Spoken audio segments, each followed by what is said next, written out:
ఎన్నికల దినోత్సవం రోజున ఒక అమానుష ఘటన చోటు చేసుకుంది. కొంతకాలంగా ఆ అమ్మాయితోనే ప్రేమ వ్యవహారం కొనసాగించినటువంటి గణేష్ గౌతమి పైన కత్తితో దాడి చేసి యాసిడ్ పోసి చంపేయబోయాడు. ఎందుకంటే ఆ అమ్మాయికి వేరొకరితో వివాహం కుదిరింది.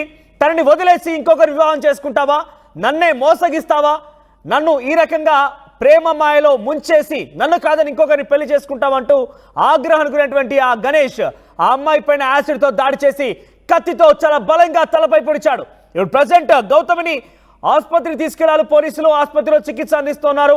ముఖం పూర్తిగా కూడా యాసిడ్ దాడి కారణంగా కాలిపోయింది. చాలా బలంగా కత్తితో తలపై దాడి చేయడంతో తీవ్రమైన రక్తస్రావం కూడా అయింది. ఆ తర్వాత తాను కూడా చనిపోతానని చెప్పి నిర్ణయించుకున్నటువంటి గణేష్ అనే వ్యక్తి ఆత్మహత్యానికి పాల్పడ్డాడు. అదే స్పాట్లో దాడి చేసి యాసిడ్ పోసి వెంటనే ఆయన కూడా ఆత్మహత్య చేసినట్టు తెలుస్తోంది. ప్రజెంట్ ఆయనని ఆసుపత్రికి తరలించారు. ఇక మొహంపై యాసిడ్ పడడంతో మొహం అంతా కాలిపోయింది. మనం చూడొచ్చు ఆర్టీవీ స్క్రీన్ పైన దృశ్యాలని. గౌతమి మొహం మనకు కొంత బ్లర్గా కనబడుతోంది. ఆ దృశ్యాలు మీకు చాలా క్లియర్గా చూపించలేకపోతున్నాము. సో ఆసుపత్రికి తీసుకెళ్లిన సమయంలో ఆ దృశ్యాలు మీరు ఆర్టీవీ స్క్రీన్ పైన చూడొచ్చు. నిందితుడు మదనపల్లె అమ్మచెరువు మిట్టకు చెందినటువంటి గణేష్గా గుర్తించారు. కొంతకాలంగా వీరిద్దరి మధ్య అంతా బాగానే ఉంది. ప్రేమ వ్యవహారం కొనసాగింది. ఆ ప్రేమ వ్యవహారంలో ఇద్దరు కూడా ఒకరినొకరు ఇష్టపడి ప్రేమించుకున్నారు. ఆ తర్వాత గణేష్ని కాదని గౌతమికి వేరే సంబంధాన్ని కుదిర్చారు. వేరే వివాహం కోసం నిశ్చయించారు ఇంట్లో పెద్దలు.